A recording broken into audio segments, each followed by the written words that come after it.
Hey!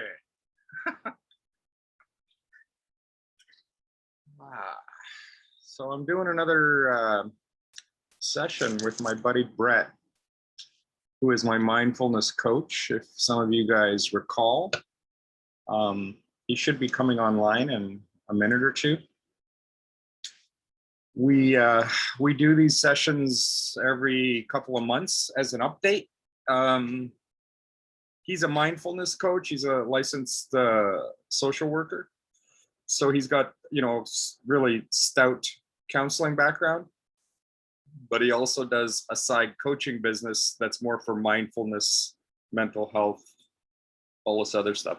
So I'm not using him as a primary source for counseling.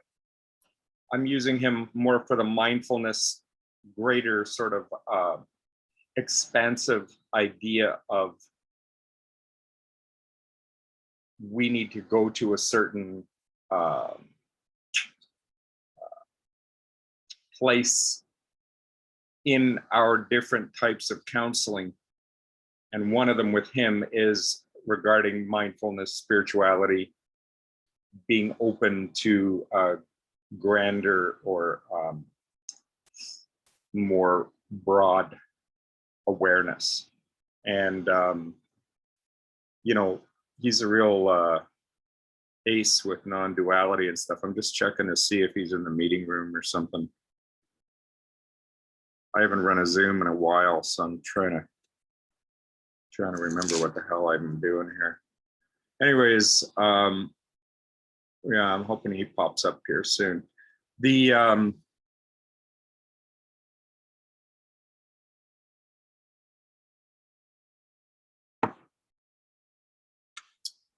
The way I've been working out a lot of my multiplicity, and an interesting thing came up the other day in an IFS group. People were thinking plurality was a function or a attribute of having DID. And from where we sit, everybody's plural. Everybody has subpersonalities or parts. Not everybody has distinct alters that have grown out of those parts and now have become kind of like, separate entities that you're dealing with in a dissociative pattern.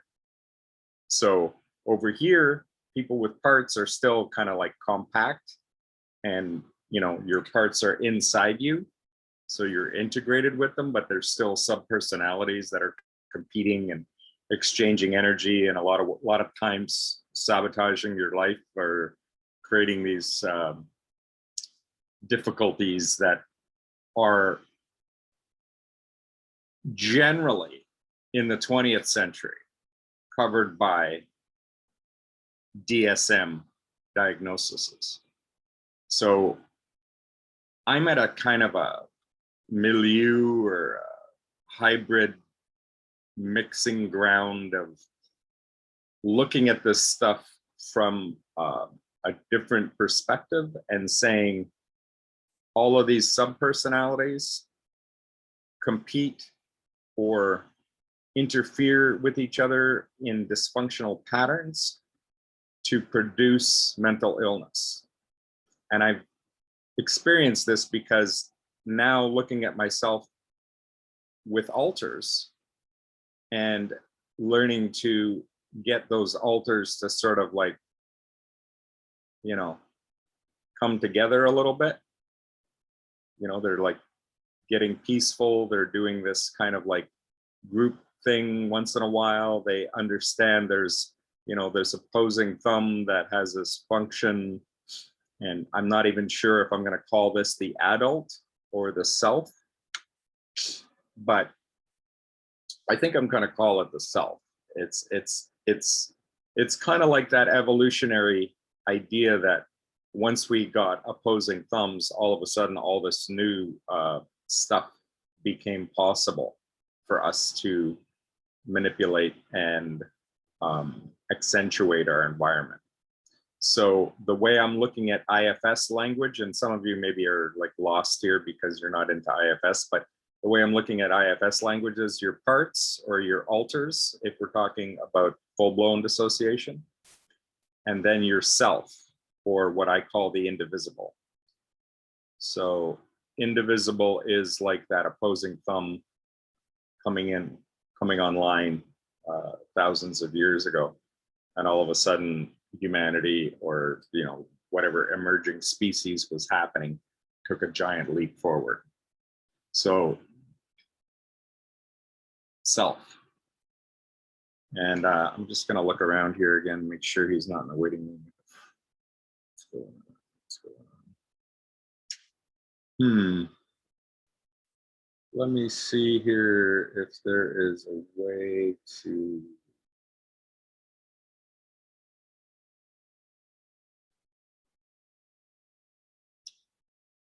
I'm just going to text him to see if he's. I heard something about some computer restart issues he was having. Are y'all in waiting room?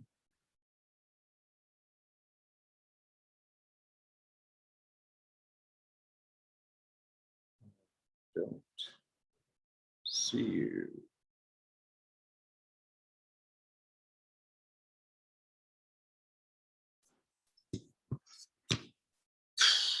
I think I've got an expanded screen here, like a full screen of Zoom, and maybe I'm missing something.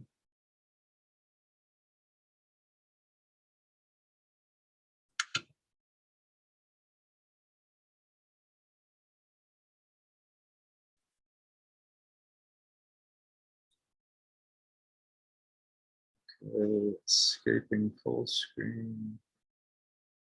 Looking around here.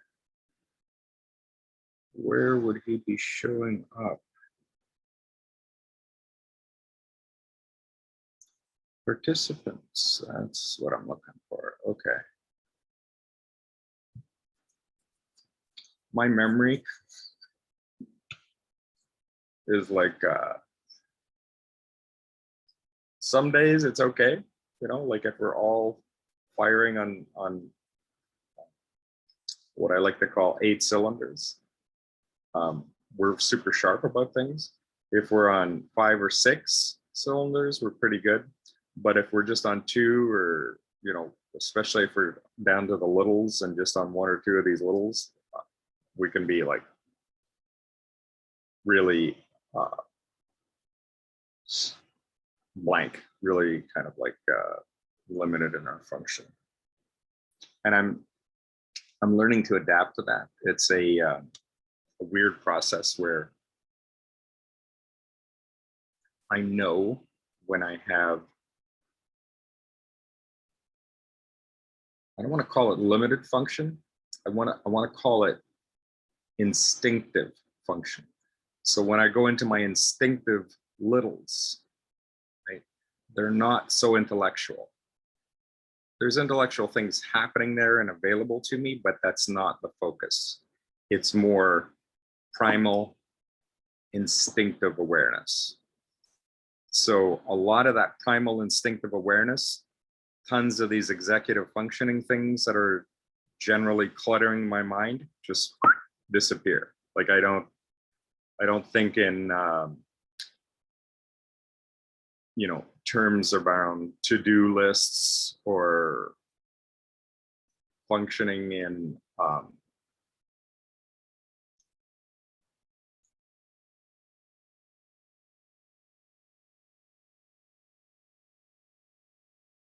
typical adult patterns, with that sort of like overriding awareness of, oh, I got to do this, I got to do this, I have to maintain this, this needs to require, all these requirements that we set out for ourselves in our adult functioning has a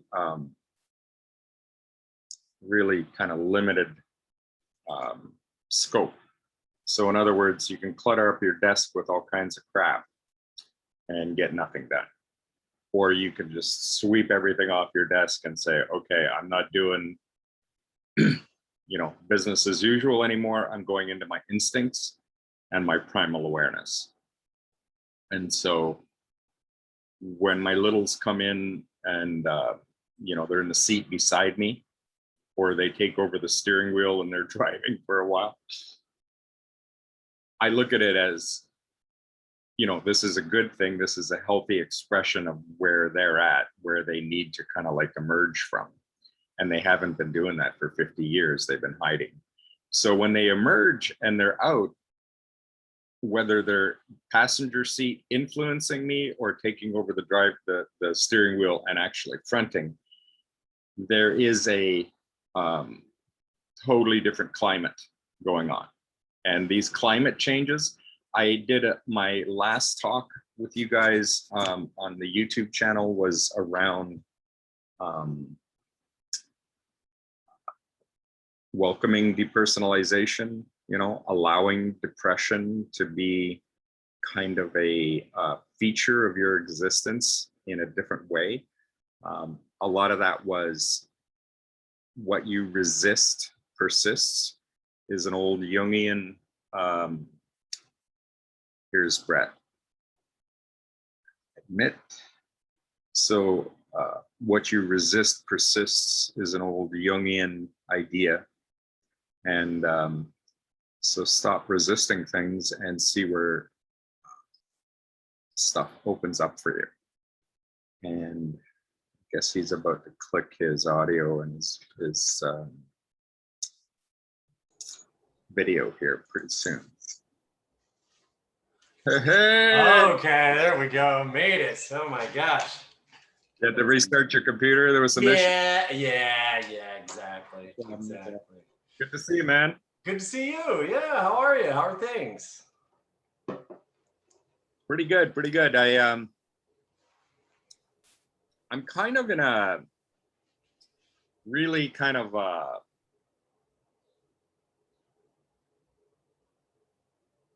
newer awareness, or shouldn't say, I don't think I should say newer. I think I should say like I was using I was using my hands a few minutes ago to describe like more singlet, more what we call integrated people.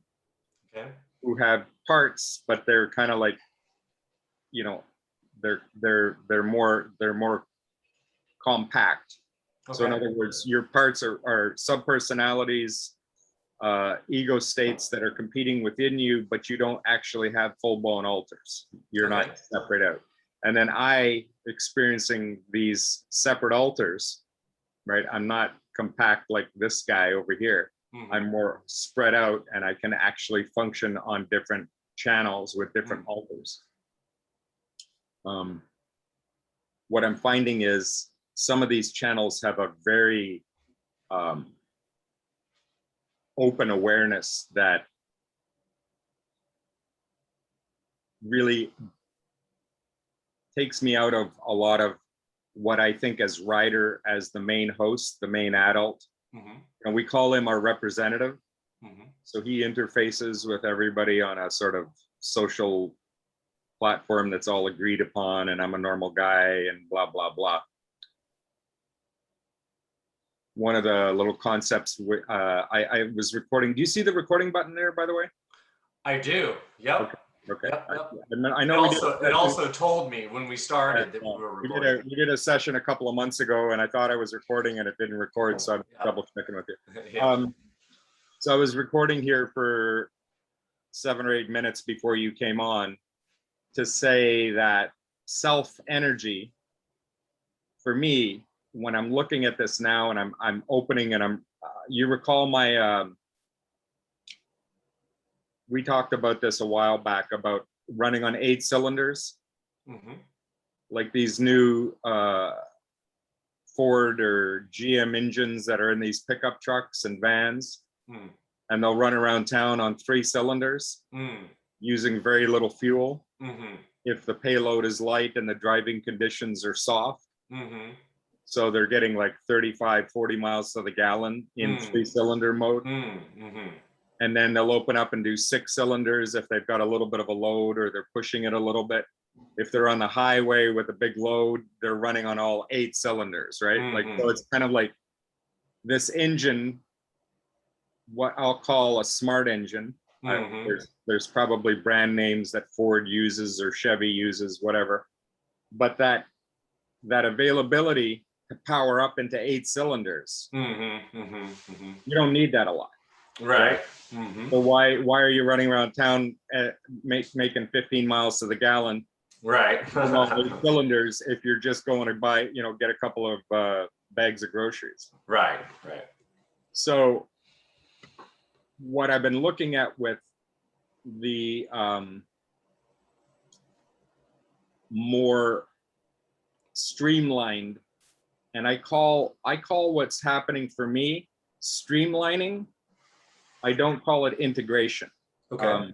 I think integration is a real problematic term in a lot of layers of the community. I think therapists having that as a goal means they have an agenda, and then they take that agenda and they sort of superimpose it on their patient or their client, and their client's trying to meet that goal for the therapist, not realizing that, I can't be doing this therapy goal that's sort of like mandated by protocols and the DSM, so I'm failing at my therapy. Yeah. Meanwhile, they're not someone who's supposed to be upright like this, trying to catch everything. Yeah. They're more like supposed to be floating on their back with a couple of big breaths, lungfuls of air, and just kind of like sensing their way into the water in a different, you know what I mean? Like, this isn't something that occurs to most therapists is, well, if all of our DSM,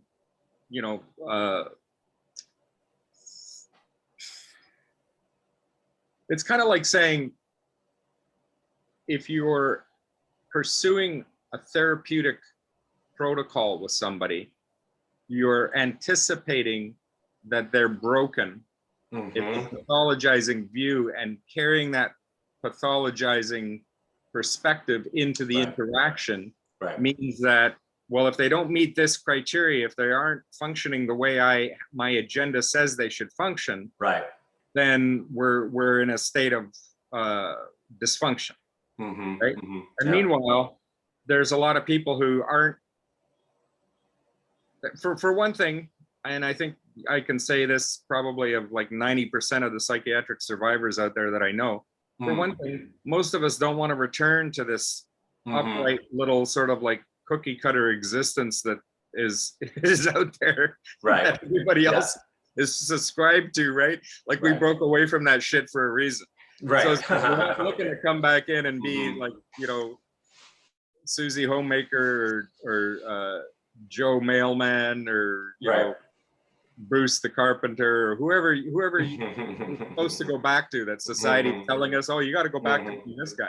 This guy is like not even an option for we have to figure out a different way to navigate. And some of us are like on our backs swimming in the pool and figuring out things, and this guy that's saying, well, you got to walk upright, like he wants to take us to the shopping mall and walk us around like all the options in society that are on display at the shopping mall, and we're saying, no, that's a concrete artificial environment. I'm back to nature, floating in water and sensing my way around with a totally different. So it's kind of like, telling, I'm likening a lot of this stuff to learning to be an amphibian.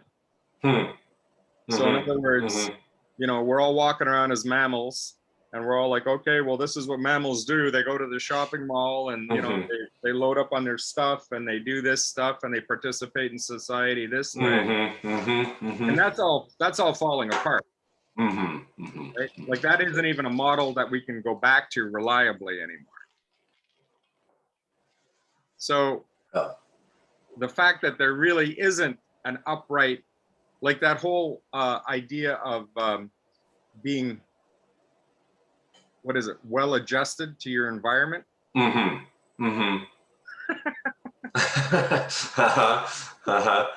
what is out there right now that anybody can be well adjusted to? Oh yeah. There isn't anything. It's a shit show. Yeah. And we're seeing that more and more. We're becoming more and more aware of it. So people are doing different things. Right. And everybody's panicking and going, oh my God, all these guys are doing different things now. Yeah. We're back to our, like, you know, script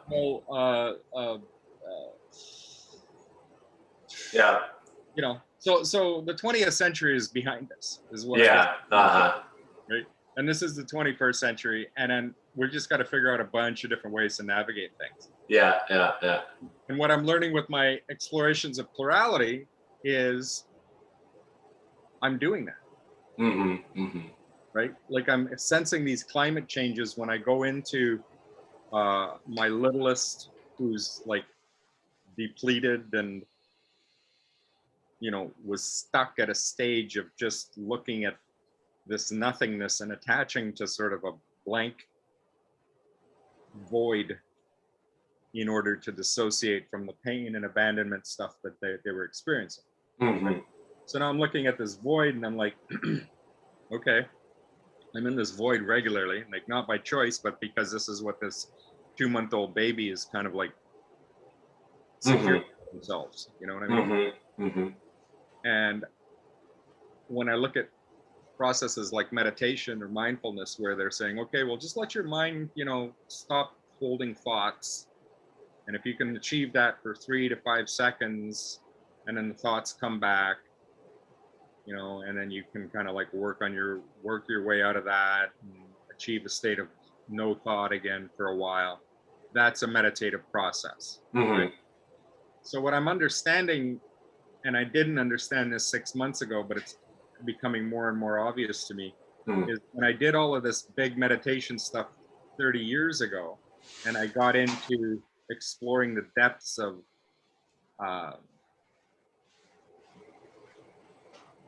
you know, like being a little bit more aggressive about meditating, I wound up in these voids, in these big blank open spots. And I mean, this had been happening to me anyways, but I've been going there, and now I'm exploring it. I'm actively diving into the void to figure out what the fuck's going on. And the further you get into that stuff, the more, you know, your ability to attach to regular, upright Susie Homemaker and Bruce the Carpenter type of activities diminishes, right? So I'm going, for lack of a better word, I'm going crazier and crazier, going down further and further into the void to try to understand what this process is all about. And what I'm finding is, lately, I mean, I would say, you know, this lucid dreaming I do at 3, 4, 5 a.m., where I'm kind of like separate from my standard identity. And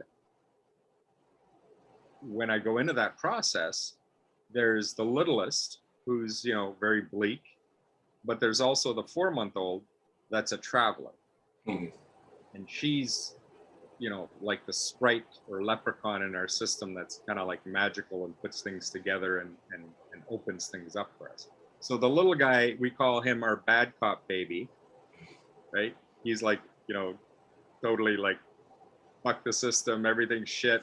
Just, you know, I just want to eat, right? So he's like, he's geared completely to, you know, his pleasure, his main coping mechanism is to eat.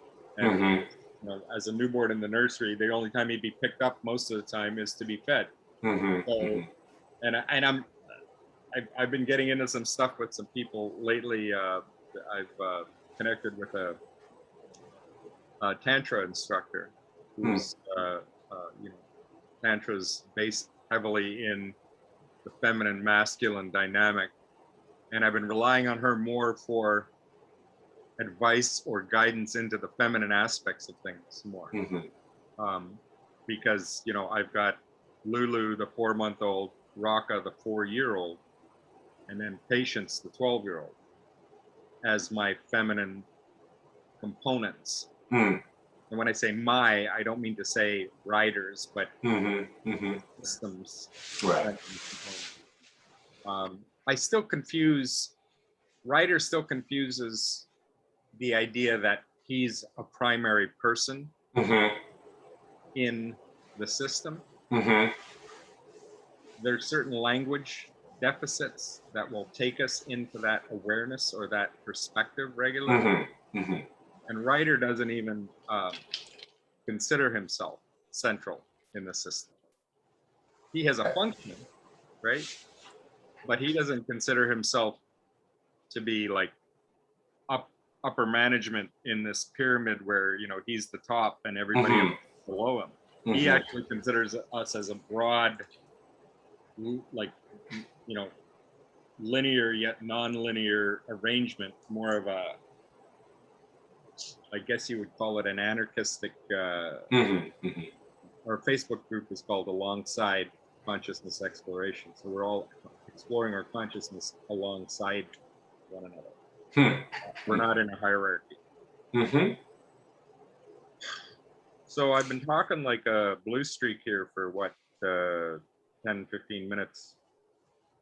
I didn't know what the fuck I was going to talk to you about today, to tell you the truth. There's like there's 5 things going on. And I was like, shit, I should have booked them for 2 hours because we only have an hour today. And, you know, all of these different things kept circulating for me since last night and this morning. I'm like, okay, we're doing an update session with Brett. I got this going on, this going on, this going on. What's going to be the focus?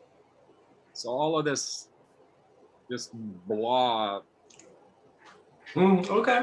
All right. 10, 15 minutes start here was just me, you know, letting it flow kind of. Sure. Yeah. Yeah. No problem. Yeah. Yeah. Is this all tracked for you okay? Am I making a fair bit of sense, or am I losing you in certain aspects?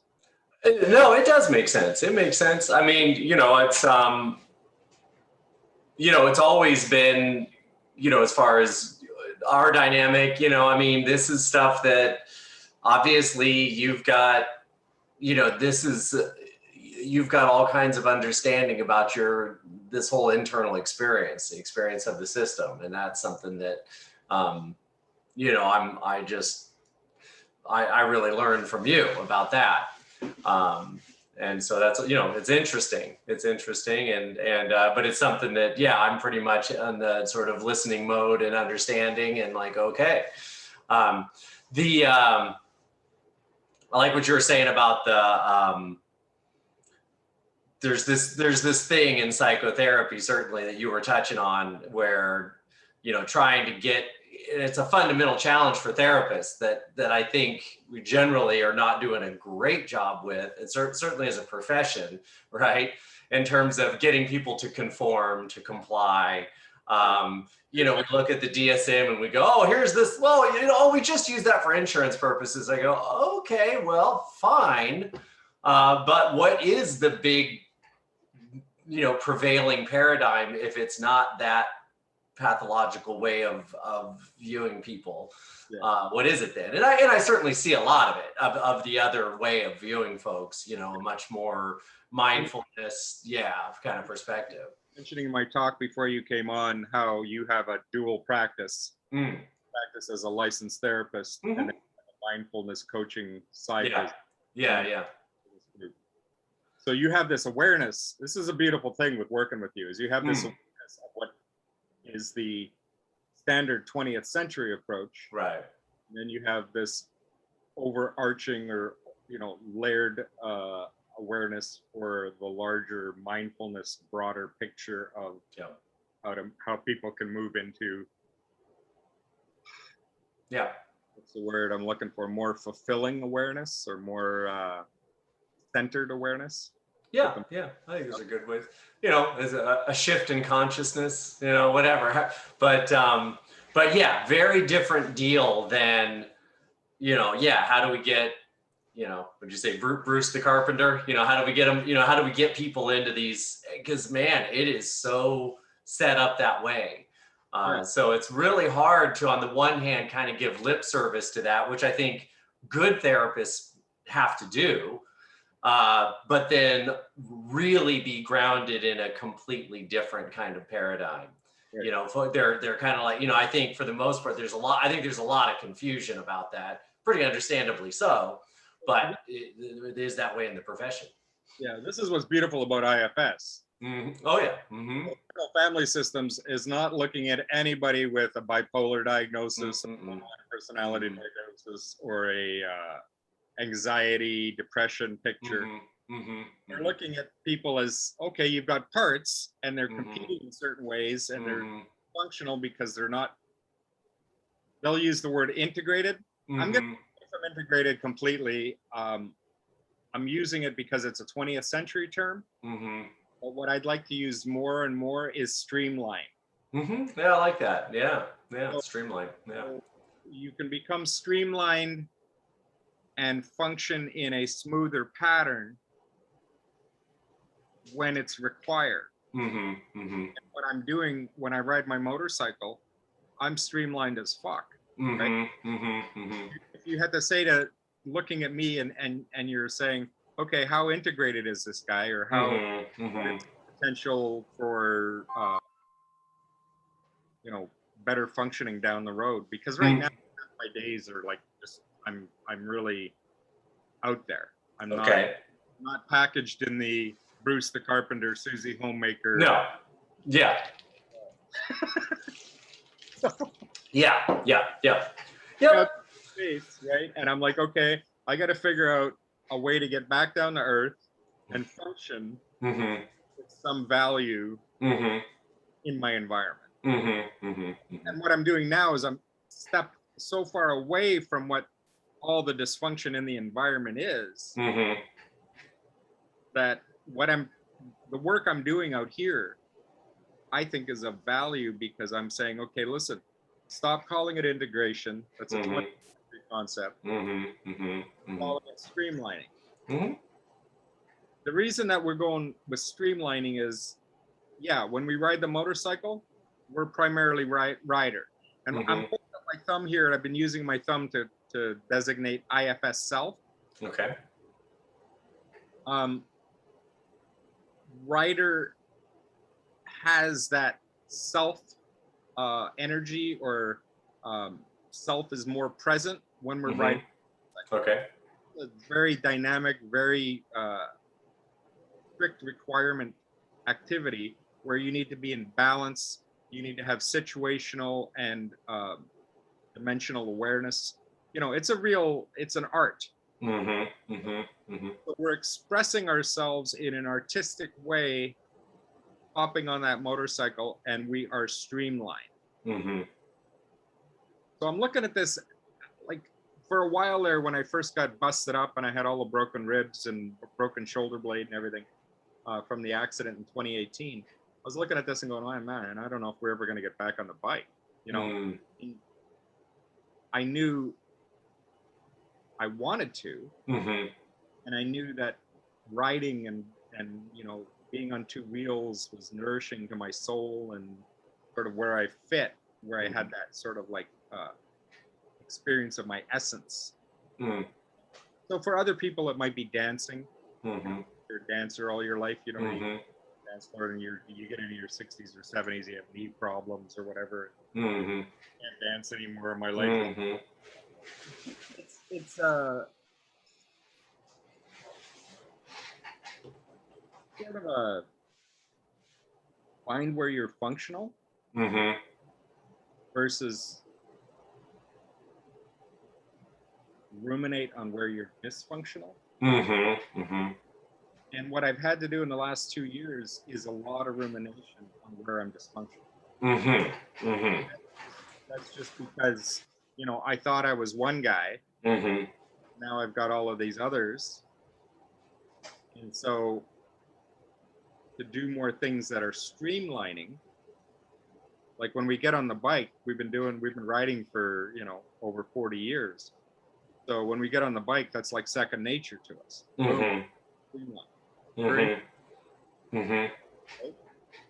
So it's like, okay, that's a cool thing.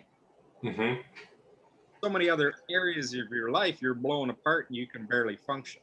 So how do you streamline more in different areas of your life the way you ride your motorcycle? And what I'm finding is Mark and Patience. Mark was 9, Patience was 12. Ryder came along, and we were like, we had always ridden our bike and popped these wheelies. We'd do these catwalks, like from the time we were like 7, 8 years old. We're doing catwalks, you know, for half a block on a little sort of girls' bike that we converted to what was then the precursor to BMX bikes. So we had these different wheels and different forks on generally girls' bikes frames, with, slightly smaller wheels. Like, you know, we were doing BMX before BMX was a thing. And what I recognized after a while was, and then you know, like I'm like, let's say 17, 18, 20 years old, and I'm looking at all of these kids now riding actually proper BMX bikes. And I'm looking at them and I'm going, holy shit, I wish we would have known how to mechanically arrange the bikes 10 years ago. Right. All of this crazy shit, right? And so I'm looking at it and I'm like, okay, that's the evolution of what got started with a lot of, you know, a lot of us kids saying, you know, if I'm riding a boy's bike, the bar's too high for me to do these maneuvers. I'm going to get cracked in the nuts by it. Sister who's outgrown, or the neighbor kid who's outgrown her bike, and now she's on a bigger girl's bike. I'm going after that girl's frame. I'm looking for, you know, to modify that bike, and then I can do all this crazy shit with it. So it's yeah, I'm just freewheeling here. I'm just looking at the session that we're doing. I know it's going to be an hour, and we're already like almost 40 minutes into it. Just to say, the evolutionary patterns, the Bruce the carpenter, the Susie homemaker, that are no longer working. There's so many of us out there. Like I listen to a lot of guys, you know, Bruce Lipton, Gabor Mate. Teal Swan is someone who is really controversial with a lot of people. I don't know if you know who is. She's a kind of a mystic, spiritual. She's kind of openly running a cult. Okay. I don't, you know, I've been watching her for a couple of years now, because I know she's started out with a plurality picture. Okay. I question her, you know, the basis of what she had to go through. I look at her and I think to myself, she's a trickster. What she's doing is she's taken out the layers of her experience, rearranged them in a pattern that's not 20th century. More into the shamanic, open spiritual path, which is really cool. People have all kinds of problems with that for various reasons, whatever. I'm not going to get into it. But what I like about her is she inserts some certainty between these layers. So she's making connections. She's taking that girl's bicycle frame, putting straight forks on it, smaller front wheel, doing the seat as a 10-speed bicycle seat instead of that banana seat that it used.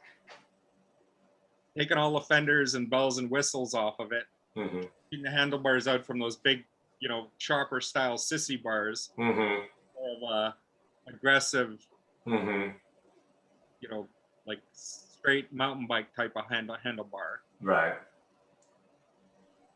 So she's made all of these adjustments to her riding style, which is to say more mystical, more intentional, shamanic kind of stuff.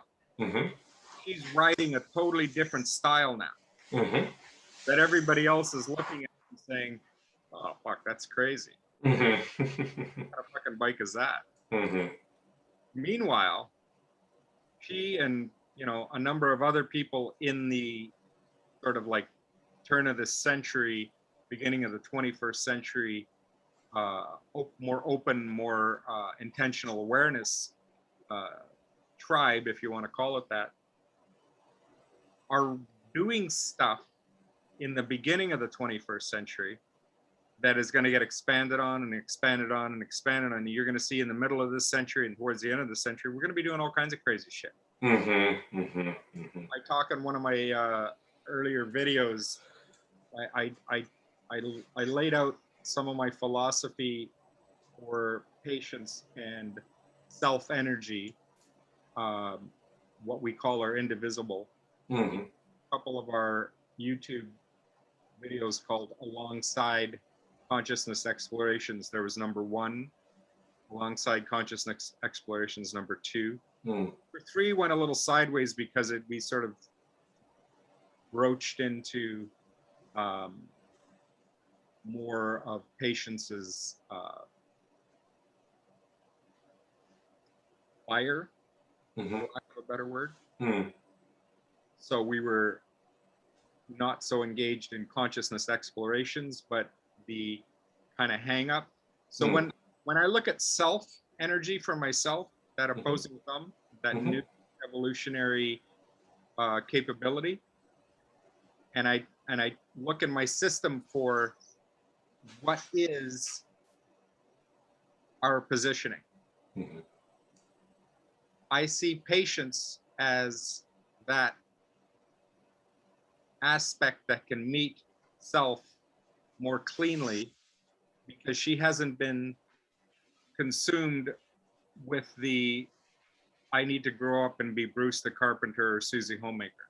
She's hiding out in the back doing a lot of philosophical work, and that philosophical work or that exploration she's been doing, necessity is the mother of invention.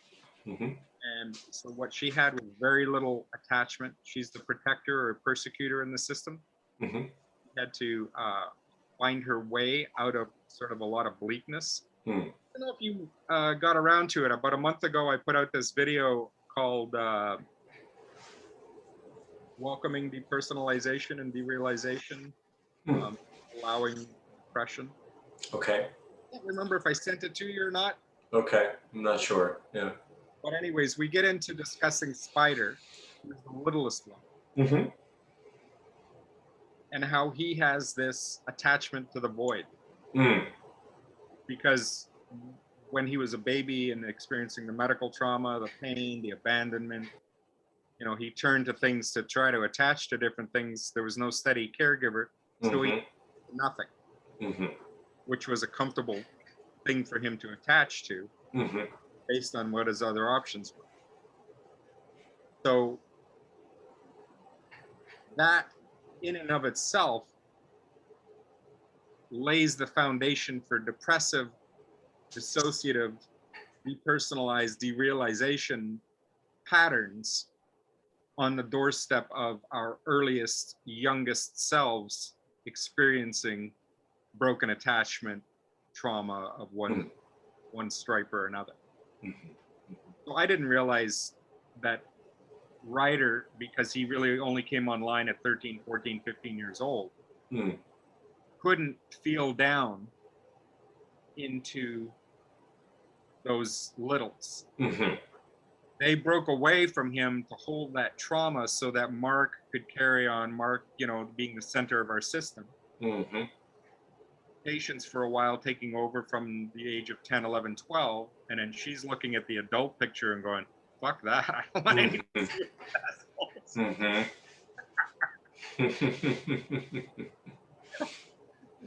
So then they got together, Mark and Patience are like, okay, listen, let's build something that can keep going forward as the adult. Pass that guy with a bunch of bullshit and we'll hang out back here where it's okay. Here next fight's around, right? So so yeah, it's been this peeling back layers of awareness for us that we don't have at the adult stage, which would be Ryder. He's the main host. We don't have instinctual awareness. We have intellectual awareness, which, you know, we can play with that 500 different ways and not get much more than 10 feet down the road. It's intellectualizing is just, you know, it's like chasing your tail. It's like you're chasing your tail around the kitchen floor or whatever. So I'm looking at this adult model, Bruce the carpenter, Susie the homemaker, and I'm saying, okay, that's shit its pants. That's the 20th century model that everybody was like, oh yeah, this is the way to go. Completely fall on. So what's next? Right. Yeah. And Ryder, with the awareness now that, okay, trying to pattern yourself to an agenda and being more intellectual about it and more intellectual about it is a recipe for disaster. That's what we're dealing with right now. So he's turned and he's looked down at the littles, and he's with the opening of the littles awareness, and with the Raka at 4 years old, as you know, she's encountered a lot of verbal abuse. There was a picture there for a while when we were 2 or 3 years old, where we were babysat by a real wild woman grandmother who was, let's just say, multiple herself. And so she had a real strict British regimental idea of what children should be doing, minding their P's and Q's, spoken to, and then allowed to speak. Spoken to. Yeah. Yep. So Raka at 4 years old is looking at a lot of this DID awareness or patterning or protocolized ideas of, well, now you sit down with these books and you journal to each other. Writing to each other, and your littles at first may not be very good at writing, or handwriting may be like total shit, or they can't even write, but they will enlist some help and draw a picture for you. And picture is kind of like an informal form of language, where now they're developing language and they're developing ways to communicate with you. And Raka from the beginning has been like, fuck language. They're not touching that with a 10-foot disinfected barge pole. And I didn't understand it at first. I was like, well, what do you mean? Like, I was like trying to feel into what was going on for my littles. And the more I would try to get a hold of them, they'd slip into different corners and hide. So waiting for them and trying to sort of like sense, okay, well, what is it that I can do so that they'll approach? And then, now we're playing an instinctive game. Taking a set of our intellectual awareness, or these machinations, these ideas that you have floating around about how you're going to communicate with somebody. Listen, I want to lay out the Bruce the Carpenter model for you and see if we can fit you into this, you know? Right? You know, male pattern dynamic that can be yours for the low price of $75. Special. In our therapeutic couch for the next 3 years, and we're going to train you back into Bruce the Carpenter. Right. So the littles weren't having any of this shit. They were like, you asshole. And so what Raka did was she's a protector. I didn't realize this until like maybe the last few months, but she's protected the littles from the intellectualization stuff. Later, at 13, 14, 15, developing all this intellectual awareness, thinking he can interface with the littles, was totally backwards. It was all disruption, and that was all the association. Now that Ryder's kind of like saying, okay, maybe this intellectualization stuff is bullshit. And Gabor Mate sat down with us for 20 minutes a couple of months ago and fucking, just took us apart at the, like, he basically cut us off at the ankles and said, listen, we're gonna ground you, and you're just gonna see where your feet are. Mm-hmm. Forget about everything from your ankles up. Let's just see what you're standing on. How solid the ground is that you're standing on. Ryder, it was like, you know, well, let me try this intellectual maneuver to tell you how I'm situated. Let me try this intellectual Right. about my diagnosis. Right. Because Ryder's trying to figure it out on an intellectual level. And Mate's like, fuck that shit. Right. What are you standing on? What's your... Ryder very quickly, with his help, found out that the grounding is, you know, primarily an abandonment picture, primarily a fear of aloneness and... Sure. Yep. I mean, I'm looking at the time here.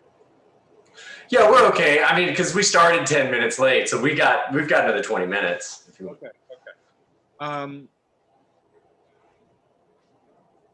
There was a couple of sessions ago where I got on with you, and I think in the whatever it was, the 2 hours we went, the hour and 50 minutes, I probably did like an hour and 40 minutes of talking. And I look back at that video afterwards, and I'm like, holy shit! I wish he would have slowed me down. Some of your awareness, so that complements what I'm saying, because sometimes the way I'm tracking and the way I'm building stuff out, and I always have this sense of myself of being expansive, but with a couple of elements that people are like, what the fuck is that? They don't get it. And then I feel like a goof, because I'm like, well, I guess I just went off the rails of standard awareness there, and I'm out in Lulu land, and everybody's like, you're kind of a fucking weirdo, you know. And I've always kind of made that work with humor. But now that I'm like looking at it differently and saying, all right, how do I get people to be aware of this side pattern that isn't mainstream awareness? So, and doing that for myself in this dissociative process, where all of a sudden I've got 5 elements in this opposing thumb picture of the self, all in our book, The Indivisible. Now I'm asking myself, okay, is there a better way to describe this and a better way to see how it can streamline in different things? So forget the concept of integration. We're going to go back to being Susie Homemaker, Bruce the Carpenter. Right. We're looking at a dynamic where we can be 5 different dynamics. In other words, we can track east, west, north, south, you know, in a very sort of like dynamic way. You don't have to just be these guys that are on this north by northwest passage, you know, their entire careers. So I'm trying to fit that all together, and I'm trying to fit it together because, you know, I've been so blown apart. And so I don't like the term dissociative identity disorder, because it, again, pathologizes what I think is a very, very effective coping dynamic. Okay. So in other words, I'd be dead 40 years ago if I didn't have these parts who were holding trauma away from me and letting me continue forward. Sure. Okay. Yeah. So when I look at the pattern of dissociation, I'm like, there's a lot to be learned from it. And it's more instructive. I think if we're looking from an evolutionary standpoint, covered this in a talk called Pick or Cheat. From an evolutionary standpoint, what we're doing now with Susie Homemaker and Bruce the Carpenter isn't working anymore. And we're finding IFS, internal family systems, these people looking at themselves in parts and exploring how their sub-personalities are competing Mm-hmm. and dysfunctional are gaining more and more function, more and more integrated, streamlining, better therapy outcomes in the last 10 or 20 years. Mm-hmm. And then you've got all of these guys over here at the dissociative end who are like blown apart into separate alters, who are struggling in a lot of instances and being called, you have dissociative identity disorder. Mm-hmm. And I'm not buying it. I'm looking at it and going, it's more like a dissociative identity dynamic Okay. Mm-hmm. that can be disordered. Mm-hmm. Mm-hmm. Mm-hmm. If you slap on these DSM labels like bipolar, borderline personality, you know, whatever else you want to throw out there, Mm-hmm. and stay stuck with that. That's a version of Susie Homemaker or Bruce the Carpenter, Right. trying to superimpose those patterns or those agendas back onto people who are blown into, like, I'm 7 guys who, when I start to really come online and we streamline, we open up our 8 cylinders and we're very powerful. That 8th cylinder, that full functioning pattern is self, is our indivisible. Okay. Mm-hmm. So when I look at these guys, general therapists out there, or DID high-end expert people, Mm-hmm. pathologizing dissociative identity as a disorder, I'm looking at them as they're totally fucking out to lunch. Mm-hmm. Mm-hmm. Mm-hmm. It's not a disorder, it's a dynamic that puts you in survival mode. Mm-hmm. Mm-hmm. And what's happening for all of, you know, the general population out there is this great big fucking downward spiral right now, where we're not going to survive. Mm-hmm. Mm-hmm. Mm-hmm. So what we're doing with our politicians or other leaders is we're saying, well, you know, here's a real good example of Bruce the Carpenter or Susie Homemaker. You know, let's let them lead the fucking charge. Right. Make us a better world. Right. Right. The problem with that is that agenda's dead. Okay. Right? It's like, you know, I talk about the United States of America on the 4th of July celebrating its birthday, but it's a form of civil necrophilia. Like, U.S. has been gone for some time now. Mm-hmm. We're still playing the charade like it's a viable thing. Mm-hmm. Mm-hmm. But it's a 20th century model is slowly being digested and cast off. We're molting into something different. Right. So to say that we need a new model, a new evolutionary process, is to say that the Susie Homemaker, Bruce the Carpenter stuff is dead. If you're still really highly attached to that, yeah, you need to move into the new 20th century. No. Yeah. Yeah. Yeah. Yep. Yep. To the point where it's like, okay, all that 20th century stuff was great in the 20th century. Right. 21st century stuff, we got to do shit that's different. Right. Yeah. Wildly different. Yep. And this is where we came to at the end of the 19th century into the 20th century, where, you know, for years there was these guys gluing feathers to their arms and trying to jump off buildings to fly, right? And everybody's looking at these guys and they're like, oh, holy fuck, these guys are out to lunch. Yeah. Right. Crazy shit.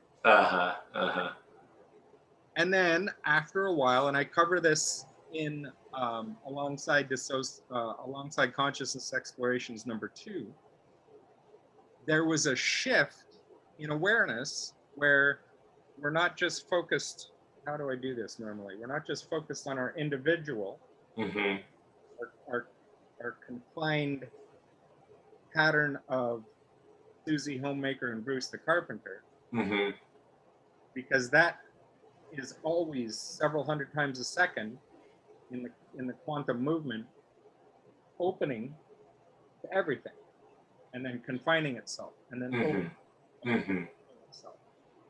So what we're doing with the last couple of thousand years is looking at the individual as the primary source of awareness, Mm. right? And this is the binder we have up here, because we're also everything. Now, everythingness is, you know, if we look at it, we're like, oh shit, you know, I don't want to look at that. I just want to focus on the individual. Right. So when you're engaged in processes like meditation or mindfulness, you soften out, you come away from the blinder a bit. And then in your peripheral vision, how we're open to everything over here. Right. So it's not just the individual, it's the indivisible, individual, and the indivisible, the individual, and the indivisible. And then you're gaining a greater, broader sense of awareness, a greater universality. And that, what has been coming up for us, looking at more of the Eastern sort of philosophies and practices, you know, guys like Ram Dass and particularly Terence McKenna, have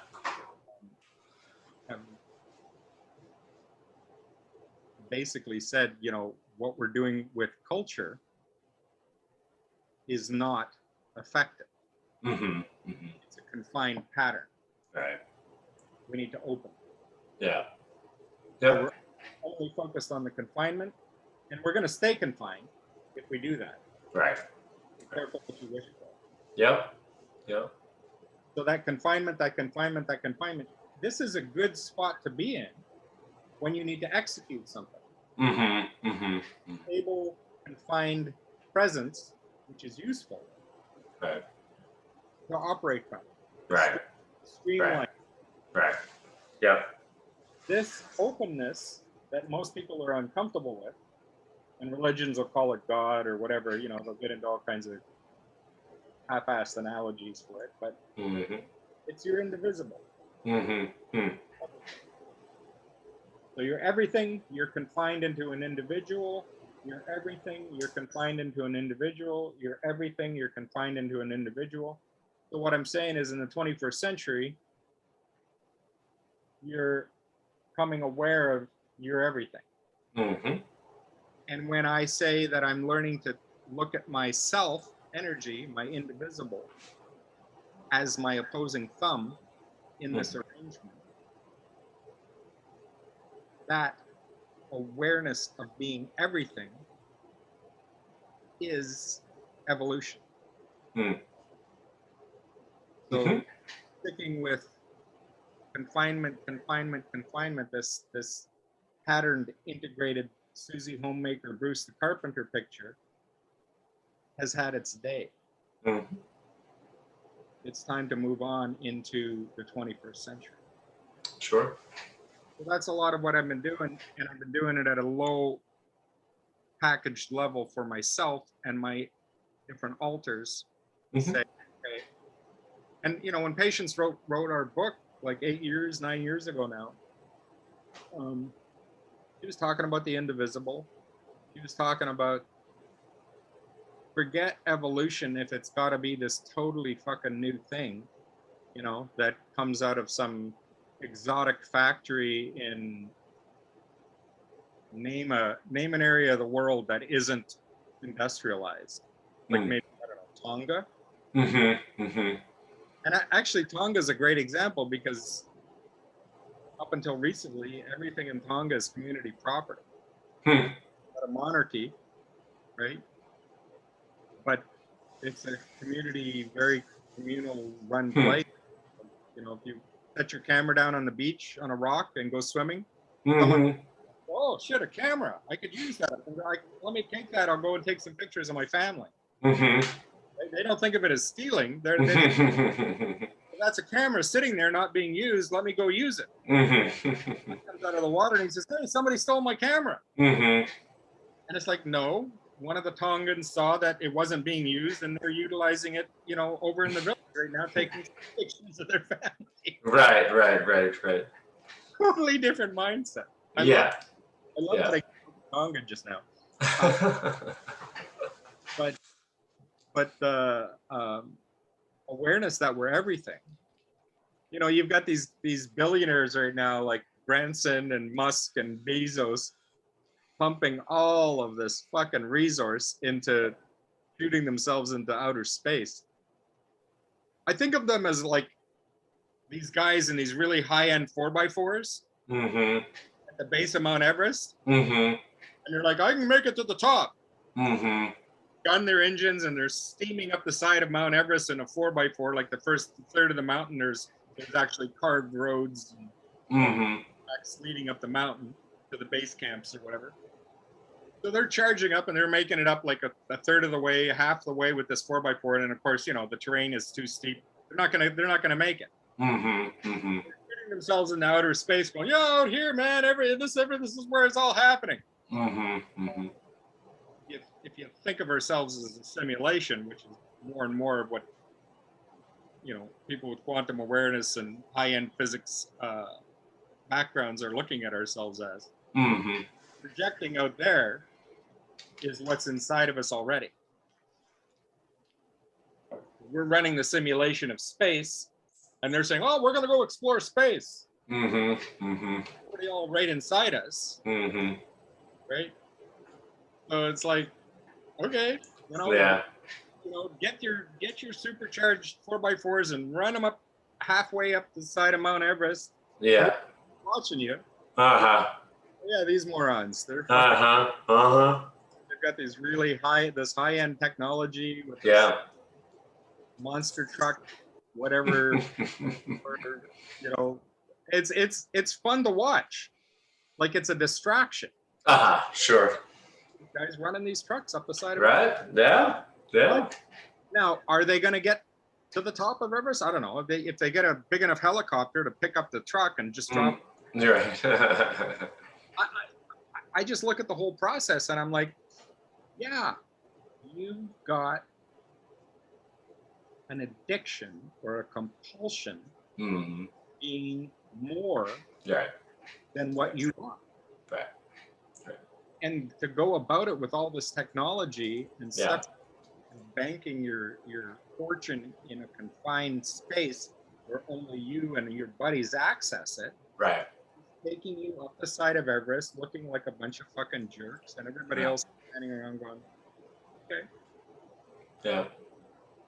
I honestly think what we're going to experience in the 21st century, if we're moving away from that antichrist separateness agenda, individually confined presence, understanding we're everything. As we start to take the blinders down and we're looking, we're saying, oh yeah, we're everything and we're confined and we're everything and we're confined. And this is happening a couple hundred times a second. We represent several hundred times a second as an individual. And that's been our pattern. And in the 19th century, everybody said, oh, you'll never fly.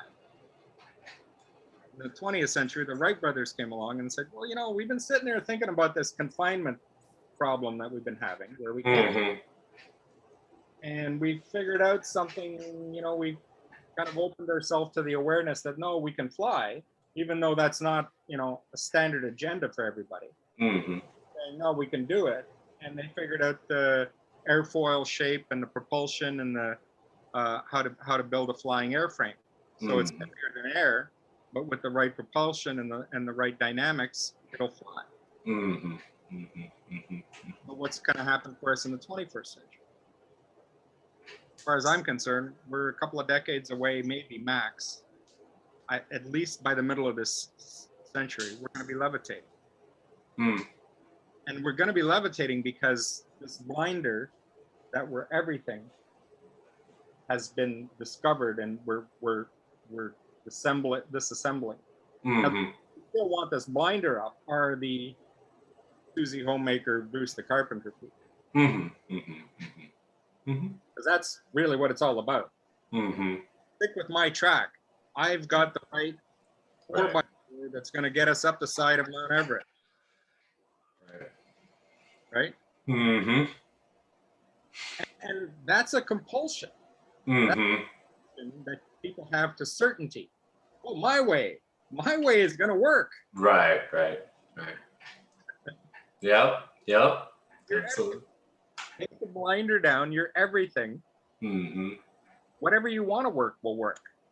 Yeah. But you've got to get that awareness that you're everything absorbed. Yeah. And it can't just be absorbed by one person who's a, you know, top of the pyramid. I'm Yeah.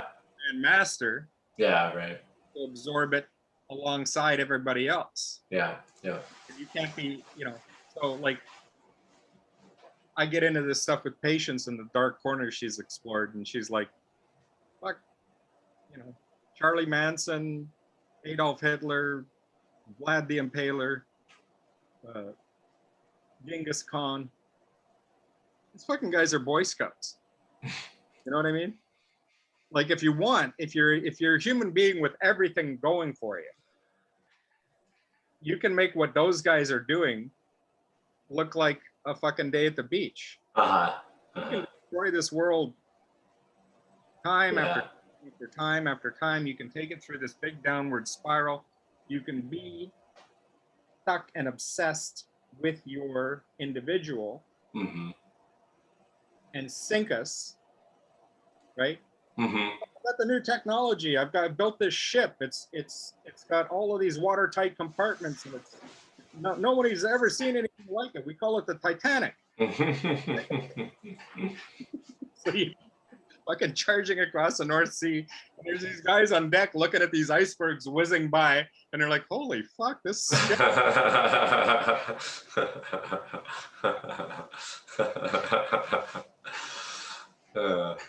So I'm like, I'm looking at it and I'm saying to myself, well, yeah, that is the pattern we're stuck in right now. Yeah. Thinkable, individual technology, certain that I can do it my way. Yeah. When in fact, if you take this blinder and really kind of like open it, Yeah.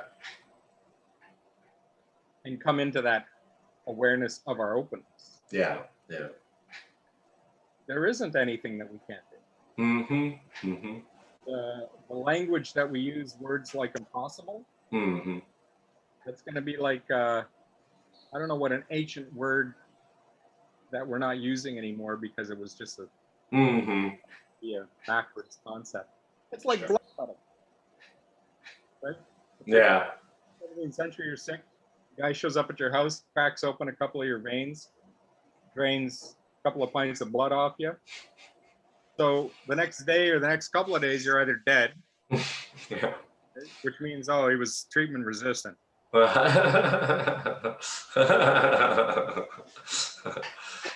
you're feeling better and you're kind of like getting out of it. You know, maybe letting off some of that blood and badness or whatever. But the idea for that placebo effect was if the guy has enough faith in the doctor in the process, drop a couple of pints of my blood on the floor. Yeah. Holy shit, I do feel better. Right. Yeah. Yeah.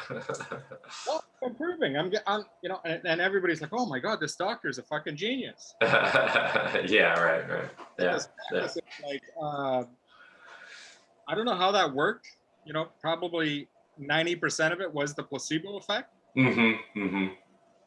And there's enough of this stuff out there. When you look at Bruce Lipton, Joe Dispenza, particularly, I love this new guy, Christopher Duncan. He doesn't fuck around talking to parts anymore. Right. The self. He talks to right. The superconscious. Yeah. Yeah. You can try to manage all of these different aspects of your subpersonalities or your parts or how they're dysfunctional. He's written this book lately called You're Not Broken. Okay. I haven't read it yet, but I'll get around to it. But anyways, so he's like, yeah, you know, this flopping around with all of these Bruce the Carpenter, Susie Homemaker, you know, whatever parts you want to present as archetypes, people with an agenda that are each other in our individual. Don't really factor into anything that's sustainable. Yeah. So that's right. If you address your self energy, your indivisible, your super consciousness directly, say, why don't you fucking straighten these guys out? Yeah. Yeah. So comes along and says, yeah, if we hold ourselves in a different configuration, we can do things. We can pick up stuff. We can manufacture tools. We can evolve. Yeah. Very good, man. Yeah, I don't know. You know, I definitely track, you know, the things you say. It's just you've got this whole way of viewing them that I find I have to, you know, I can follow. But we'll have to come back around to civil necrophilia, and that was quite a term. And a lot of what you were describing, you know, with the 20th century model and all of these, you know, these dead paradigms. I was thinking of Gabor Mate's new book. The book is, well, I don't even think it's out yet, but the one he mentioned something along the lines of being sane in an insane world, right? Yeah. Continue on with the insanity. Uh-huh. You know, so many people who are agenda driven, who are individualized, confined, singular people want, because that's, you know, I got this fucking kick-ass 4x4, man. I can make it to the top of Everest with this thing. Just watch me. Right. Well, there's been Sherpas guiding people up to the top of Everest. Just walk. Right. Yeah. If Wim Hof walking up in his shorts, you know. So that, yeah, the shift in consciousness is already happening. You know, this guy Christopher Duncan, who's just talking directly to your superconscious. Yeah. Love this fucking guy, by the way. I signed up for some of his stuff. I haven't gotten around to doing, like, not even probably more than 10 or 20% of it, but I've done a couple of recodes in the group, and then had one individual recode. I'm looking at this guy and I'm like, he's on the right track. There's pieces of it that are problematic with the way he's doing it, but I'm still thinking, holy fuck, he's like miles ahead of everybody else. So he's taken IFS and he's like, okay, let's stop talking to all the parts and just go straight for the superconscious. Yeah. Interesting fucking stuff. I mean, we're looking at times, right? The Chinese will tell you at the drop of a hat, oh yeah, these are interesting times. We're having a lot of fun here. And the thing is, in Chinese, it's not a direct synonym, but it's a very close approximation between the word crisis and the word opportunity. Yeah. All of this crisis stuff, the Chinese are back, right? And they're going, well, this is an opportunity. Exactly. Yeah. Freaking the shit out of most everybody else. I don't think the Chinese are on the right track either, by the way, but they're definitely creating crisis situations and confining themselves to certain ideals, right, isn't going to track through the rest of the world. We're going to wind up with World War III here before long. So if that's the pattern you need, if you need to stick to your individual consciousness, and I'm my agenda, my 4x4 going up the side of Everest, World War III is right around the corner. Yeah. And that necessity is the mother of invention, of understanding our everythings. I've been talking with, you know, non-duality and all of this stuff. I'm really hopeful, actually. I'm becoming more and more optimistic the more I uncover and organize the layers of my configurations differently. It's doable. Yeah. It just takes kind of like working that girl's bicycle frame into a different type of cycle. Right. You're not riding a banana seat. Yeah. Wheeled the similar wheels with those sissy handlebars. You put a slightly smaller front wheel on it with straight forks and a mountain bike handlebar. And speed seat on the seat post instead of that banana seat. You've gotten rid of the fenders and all of the other shit, and now you're BMXing. So the 21st century is like, okay, how are we BMXing everything now. Yeah. And you know, it's not, I don't think it's a coincidence that I'm talking about, well, we went to girls' bicycle frames. Mm-hmm. This is a feminine cycle, or a feminine mastery, different sort of components coming together around a feminine frame. Mm-hmm. So this old masculine patriarchal stuff. I'm not anti-patriarchy. No, yeah, I get it. Peterson, and I think, you know, the guy makes some good points, but it's pretty much geared to Yeah, he's moral and these agendas.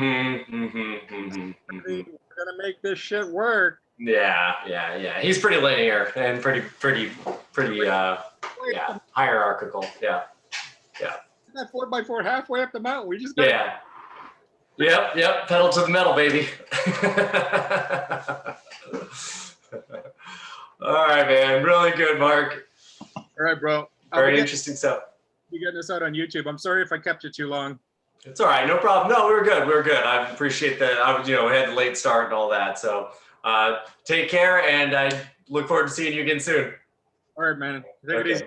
You too. Bye-bye. So that's Brett gone. Primarily, what I'm doing with a lot of my therapy team, I've got like 5 people going right now. I've got a psychiatrist that I've had for 8 years, more like 10 years. I've got a transpersonal psychologist that I've used for about 6 or 7 years. I've got Brett.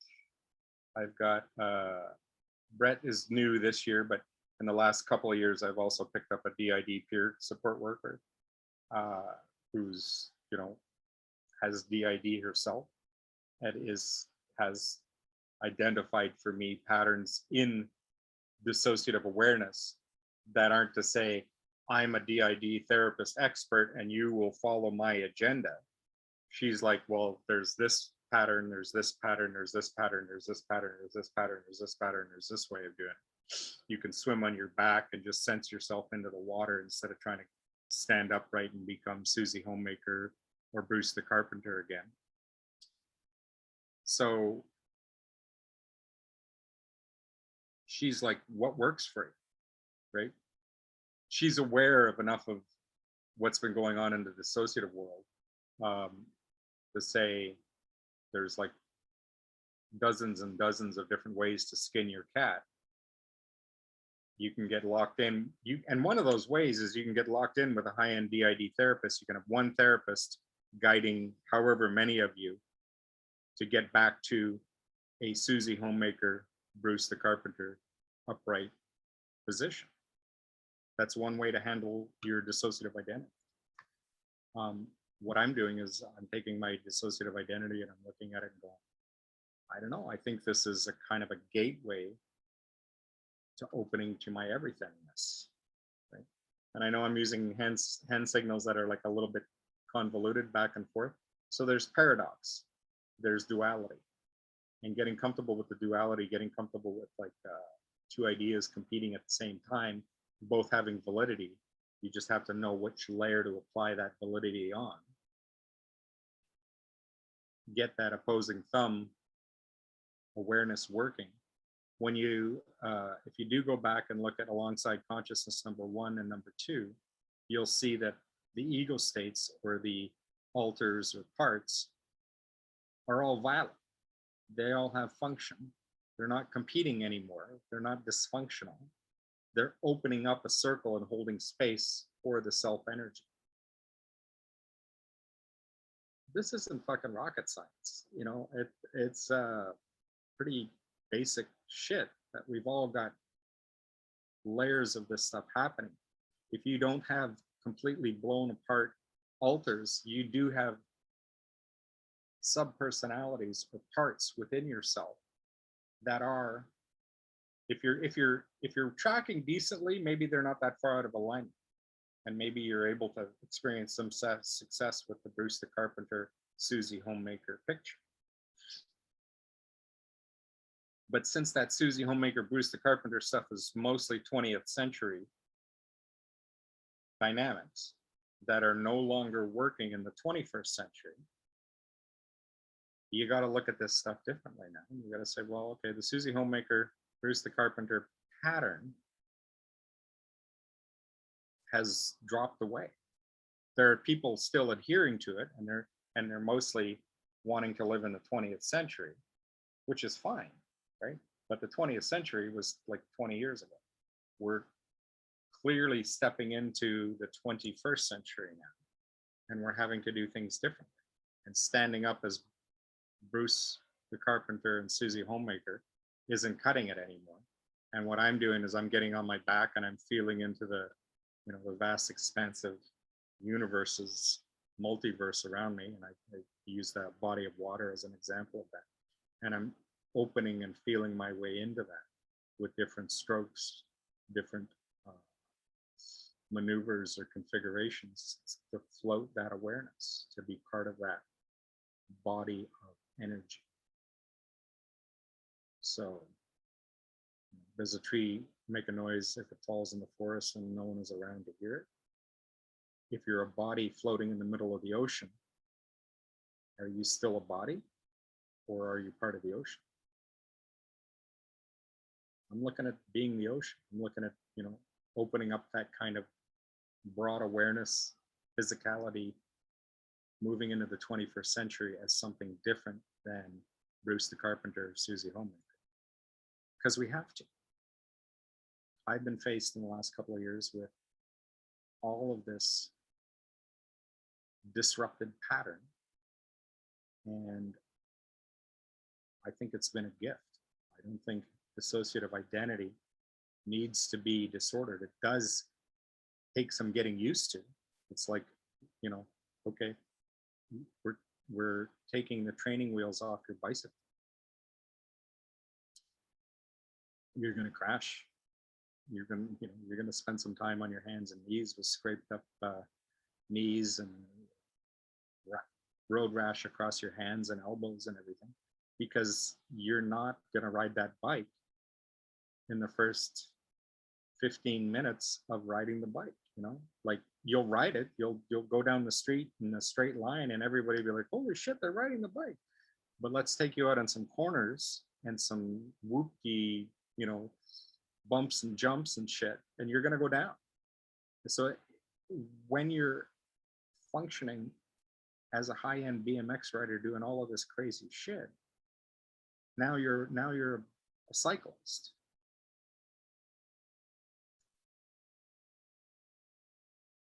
Got to get that girl's frame stripped down and reorganized.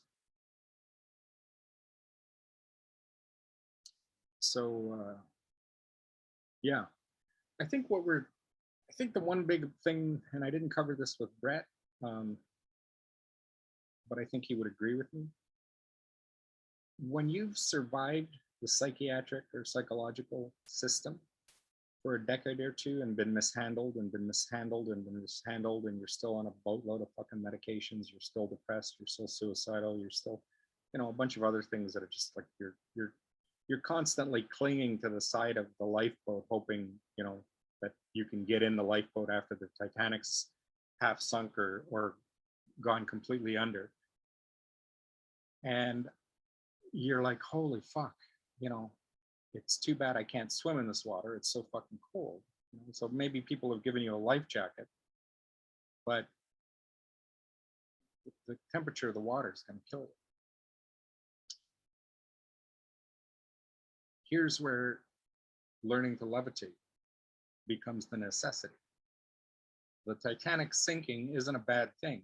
It's creating a circumstance of the 20th century models dropping away so that you learn to levitate in the 21st century. That's the option that's standing in front of us. It's kind of like, understand your everything, be God, have Christ awareness, or whatever you want to call it. I don't really care what packaging you want to, like, you know. It's like we're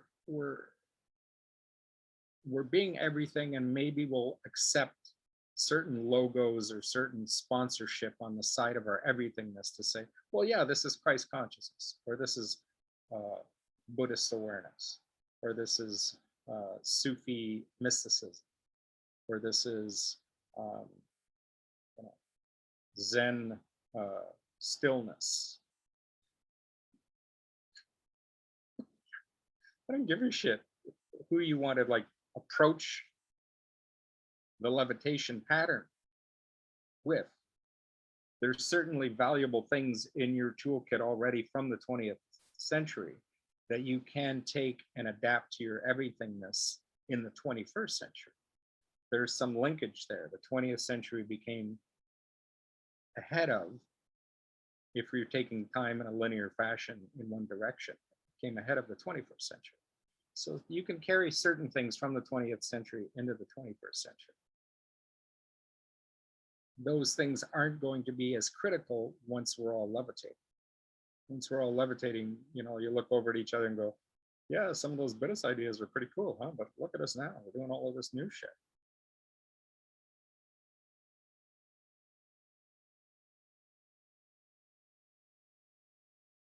So what I've been discovering on my journey with my dissociation is the average bear out there as a dissociative survivor. And make no mistake, that downward spiral we're all experiencing right now is a challenge to our survival. So if you need to hold up Susie Homemaker and Bruce the Carpenter and say, oh no, these guys from the 20th century can manage this. We just need to, like, you know, get behind them and give them more power and more influence, and, you know, make sure we're all tracking with their model. If that's still your pattern, that downward spiral is just going to keep going and going and going. If you're looking at it and saying, well, hold on a second, we're everything. We need to stop trying to stand up and be the 20th century patterns. We need to adapt to the 21st century. We need to lay on our backs with a big lung full of air and feel into the ocean that we're everything. That maneuver is a pattern of survival. So you're no longer in the big downward spiral. You're figuring out how to survive. And the people that have been figuring out how to survive in the last 20 years, as far as I can tell, are a lot of dissociatives. So by the time you've spent a decade or two being mishandled by psychiatry and being mishandled by psychology, you as a dissociative, as a survivor, are 5 times more adept than 80% of the therapists are. Let that sink in. You're a survivor. What we need now in the beginning of the 21st century is models of survivorship. So being open, being aware that there's this self, indivisible Buddha nature emerging, that we're using this opposable thumb more, and we're going to branch into a new level of evolution. We're going to float on our back or some other function. It doesn't have to be you in the middle of the ocean, but you're going to become everything. And being an individual has utility. You do ride a motorcycle really well when you're streamlined into that pattern. You also can be everything and levitate by opening to your everythingness. And in between that static individual awareness and the everythingness is a more open awareness of everything you are. 10% of our awareness is at a conscious level. So 90% of our awareness in this pattern, we're not using.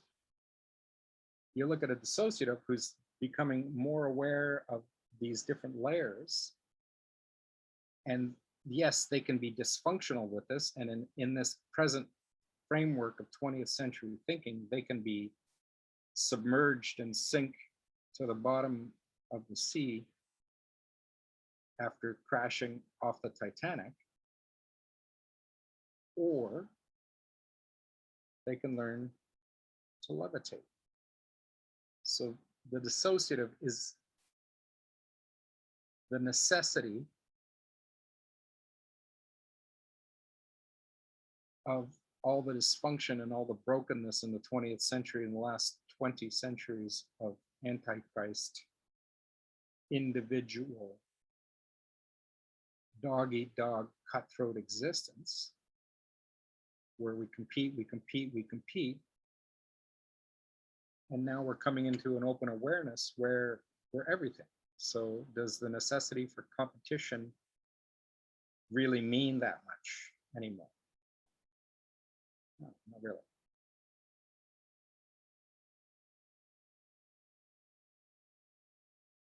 The confinement is there for you to experience and let yourself go down and down and down into that spiral.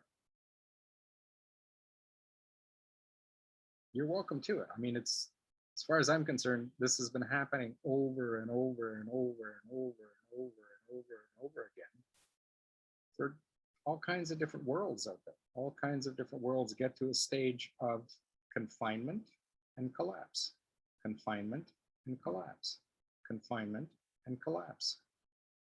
We're on the cusp of, we've made it this far, we've got this, you know, non-dual awareness of ourselves that's taking us into a new phase where we don't necessarily have to collapse. But we do have to open to our awareness. We do have to recognize our everythingness.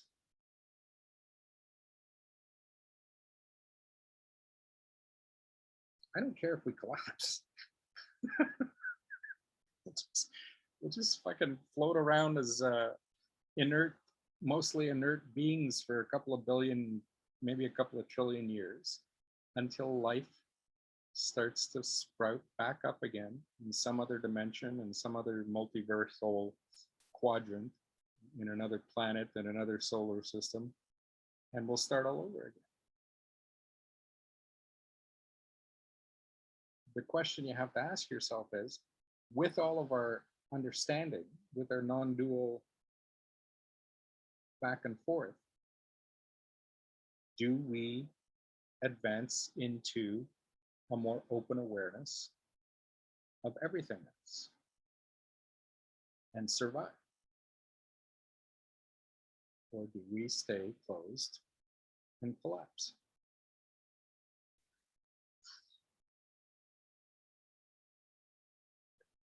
Let me just stop for a second and say patience is present here, probably.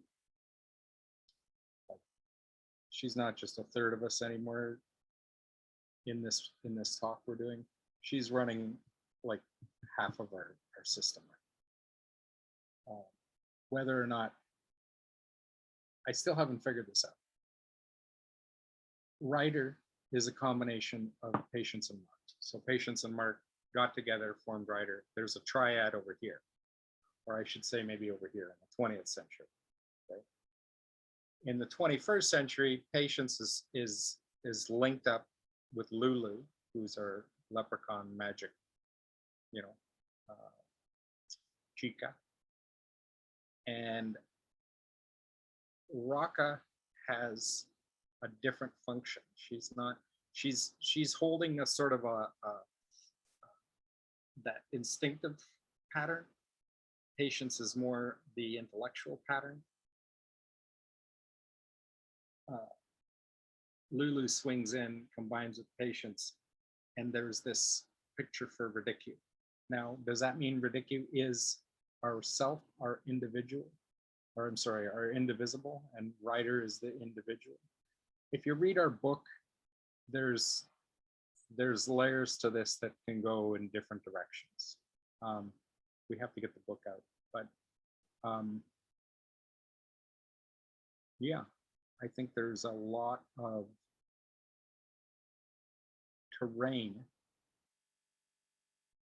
that we're stepping back from and opening ourselves up to our everythingness, because patience has been not engaged with the outside Susie Homemaker, Bruce the Carpenter bullshit for the last 50 years. She's been in the background going, well, that stuff's fucking garbage. What else can we kind of put together here?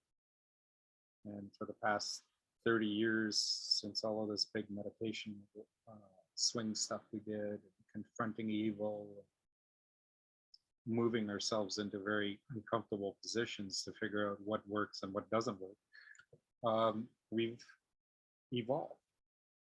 And when I say we've evolved, I don't mean Ryder, I don't mean Mark necessarily, but patience has pressed herself into all of these configurations over and over and over. Imagine having 30 years to just say, okay, here's one problem. Let's call it evolution. How do you do it? And all you do for the next 30 years is figure out, okay, I don't know, I'm not sure how the fuck we evolved, but this is my one problem. I'm dedicating myself to it, and let's see what I come up with. So I think she's come up with some pretty interesting stuff. And it's all basic. It's all built into us already. It's not like we have to go out, find a exotic factory somewhere in Tonga, or we do need to go to Tonga, forget about the exotic factory, and just look at what they're doing in their communal existence, and then migrate that out to the rest of the world. It's an indigenous primal culture that's survived and flourished up into and through the 20th century. So Tonga as a model for what could happen. Not a bad place to start. There's no factory, there's no intellectual production line with high-end engineering that's going to get us to the top of Everest. We already know how to get to the top of Everest. You walk together in a group. And when you get on those steep glacier faces and those tricky snow packs where one of you might fall away and drop to your death thousands of feet below, you're clipped into each other. There's a line between everybody. So one guy dropping is still attached to 6 other guys who are like anchored to the side of the mountain. That's how you do it. You're together, you're separate, you're individual, but you're also indivisible.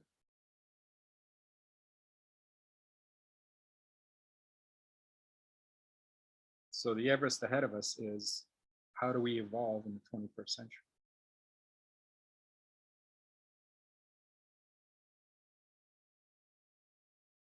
Stop being confined to your 4x4 that's supercharged with all these cool tires and winches and whatever other shit you think you need to get yourself individually advanced into an unsustainable, highly expensive endeavor, and come back to your basics of being, we're all tied to each other and we're all lifting each other and opening to our everythingness.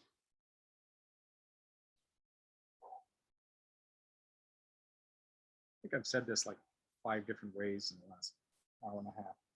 So I'll leave it there. I'm figuring out less is more, and I'm sorry to belabor things and reiterate things and restate things so much. I know that some of you at a very functional level think, oh fuck, this guy just keeps going on and on and on and on, saying all this shit over and over again. What I'm doing is I'm saying it in slightly different ways so that it sinks into all my layers. If I'm saying it just with this intellectual, esoteric language, my writer intellect, my mark intellect, my patient's intellect will pick up on it and have an idea of it, but my instinctual primal people will be disconnected from it. So if I simplify the language, use these basic examples, belabor points, state things over and over again, give you all these different sort of configurations to think about this stuff in, now you get it at all these different layers. So that's why I can't shut up sometimes. Even though language is a fucking pain in the ass. All right, so that's it. Love you guys, and we'll catch you later.